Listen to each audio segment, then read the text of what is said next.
So we're in one of the toughest job markets I have ever seen for entry-level developers.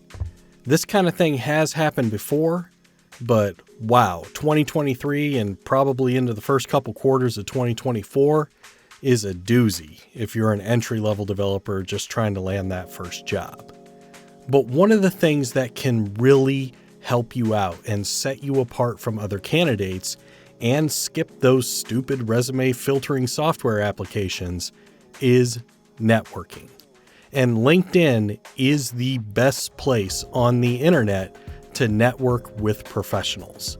And today, I'm going to give you some tips and pointers on how to get started with networking on LinkedIn as an entry-level developers. Now be warned, this is not a quick fix. This is something that you are going to have to put into practice and be diligent about and play the long game. I'm Eric Wise from Skill Foundry, where we teach people how to code the right way. And if you're not confident that you know how to code the right way, go check out skillfoundry.io, sign up for the free trial, and hopefully enroll and learn how to write code like a professional, because that's the first step. The networking is the second step. So the first thing you need to do once you get signed up on LinkedIn is set up a professional profile. And let me highlight the word professional, because I was going through LinkedIn profiles a few weeks ago for a client because they were doing some hiring and I was helping them out with it. And wow, you would think that this is something that has been solved because there's information all over the internet about how to set up a professional LinkedIn profile. But the number of profiles that don't follow those recommendations and just look bad and sloppy and unprofessional is shocking to me. And all of this starts with a professional headshot. You don't need to go to a camera studio to get a professional headshot. All you need to do is take a picture against a neutral background, looking kempt, wearing professional clothing, and avoiding things that are like out in the wild. Don't put pictures of you with your wife and kids. You know, as a hiring manager, you're actually not supposed to discriminate against people based on their marital or family situation. So putting that stuff into your profile picture actually doesn't help you very much. You shouldn't really do that. We're hiring you, not your family. So first, nail that professional picture. And next, make sure that your headline and summary wraps up who you are, what you've accomplished, what your goals are. If you're entry level, you're not going to have a lot of accomplishments. That's okay. But talk about what you've learned and what you want to do with your career. So that means you've done some research on the different jobs that are available and what appeals to you and what matches your skill set. Now, when it comes to projects and work experience, me and other hiring managers are way more interested in the story of what you've done. Lists of keywords are not super useful, and there's a skills section for that. I want to know what type of work you've done. I want to know what your experience is with those projects and those frameworks. And if you can, put quantifiable data into that description. Like, hey, I created a process that uploaded 10,000 photos in 60 seconds, or give me some kind of metric of the productivity, of the savings, of the size, of the scope. Those things really help people as a hiring manager to narrow down what you've actually accomplished so that we can have a more productive interview when we get to that phase. And lastly, make sure that your activity, that means your posts and comments, are professional and engaging. Do not post religious, politics, things like that you should not be discussing on a professional forum. LinkedIn is not Facebook. And I can tell you, it doesn't matter whether I agree with your viewpoint or not. If I go to a profile and I see a bunch of inflammatory posting on topics that are taboo, I am not going to put you on the short list to interview. I don't care how good of an employee or worker you might be, because I don't want to alienate my customers. and I don't want to risk you alienating your coworkers. And if you can't show the good sense and professionalism to avoid those topics on a professional network site, you are going to limit your job opportunities. So just keep that stuff off LinkedIn. Now, once you have a professional profile set up, the next step is to start doing a lot of research. And you should do research every week. You should dedicate some time to doing it. You're going to research open positions. You're going to research the companies that those positions are posted at. And you're going to research the individuals that look like they're related to that posting. That means the hiring manager. That means people that work at that company that have similar or more senior titles to what that position is advertising for.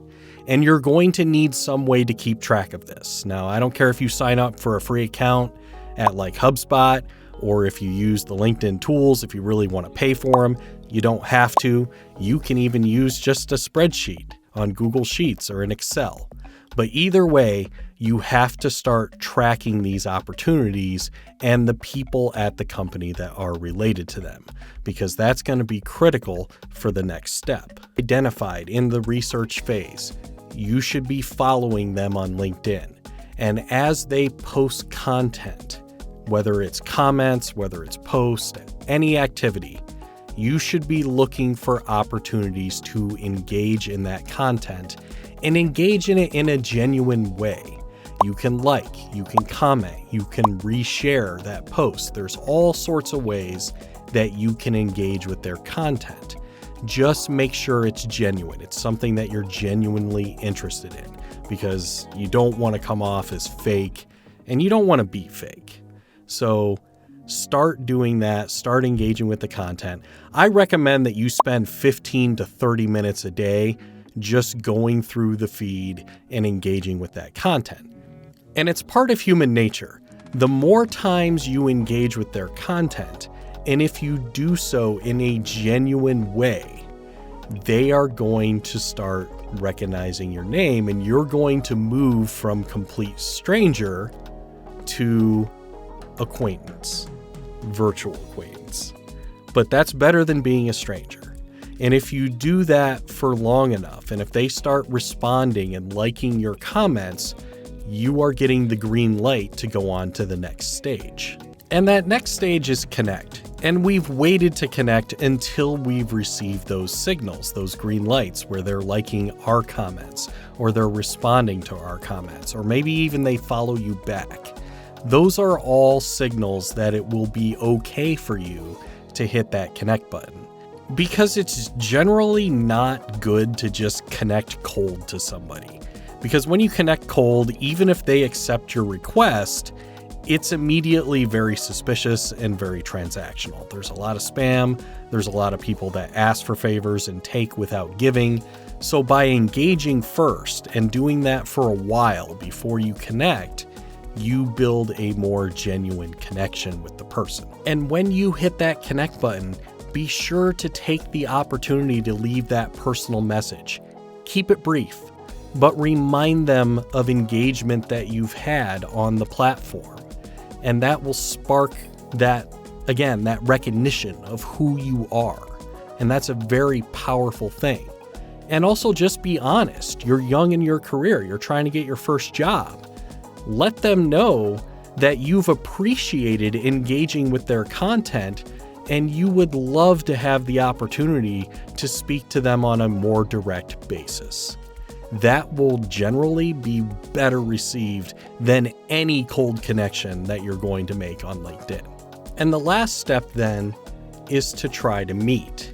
Now, you should be going to meetups and local conferences and things like that anyway. So if you see based on their activity that they're attending one of those events, if you can get to that event also, it's very easy to get somebody to meet with you. If you say, hey, I see that you're going to that meetup group tonight. I'm going too. Could we just grab a sidebar conversation or something during that event? It's low commitment. They're going to be there anyway. You can generally get some one-on-one time with a connection if you take that approach.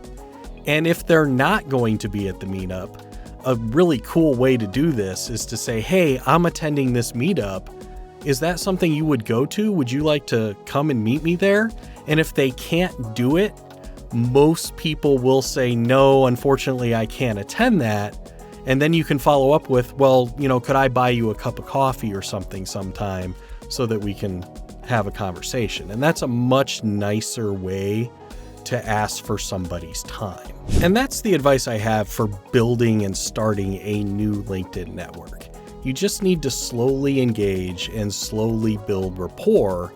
And then as you move closer and closer to having those personal conversations, those DMs, meeting at events, buying that cup of coffee, that's when you have the opportunity to really dig into the roles, how they manage their career, what's the company culture like, how can you, get in? Can they make a recommendation for you to the hiring manager? Can they give you a mock interview to help you practice? There's all sorts of really useful things that you can ask for that people can help you with. They're just not likely to do it if the connection is cold. You have to take the time and show genuine interest in what they're doing, what they have to say, and you have to give them that little bit of help and show that you're willing to reciprocate for their time. And if you follow that approach and you're patient and you build those relationships, you will have a much better career arc than somebody who just goes onto job sites and smashes the apply button and just fires their resume into black holes. I mean, that can work in hot markets, but when the market is challenging like it is today, the people that have built and nurtured networks generally are way better off than the people that don't. So now here's my challenge to you. I want you, if you're currently in the hunt for a job or you're going to be soon, like if you're graduating a coding boot camp or graduating from college in the next few months, I want you to start today. Go to your LinkedIn profile. Really look at it through the lens of a professional who is going to view your profile. Get that thing patched up. Get it looking professional and sharp and clear. And then I want you to create a spreadsheet or go to HubSpot or buy the LinkedIn tools, whatever you want to do, but you start doing research on roles and people at the companies that you are targeting. And then I want you to pull up your calendar and I want you to put 15 to 30 minutes a day for the next 6 months where you are going to be either doing research or engaging with people that you have identified. And nobody can guarantee you a job. There's a lot of things that go into getting a job with the interview and your own skills and everything else. But what I will tell you is that if you do this and you remain dedicated to it and you treat it like a discipline, it will fundamentally change your professional arc. I guarantee that. It will. So just give it a try. Happy coding.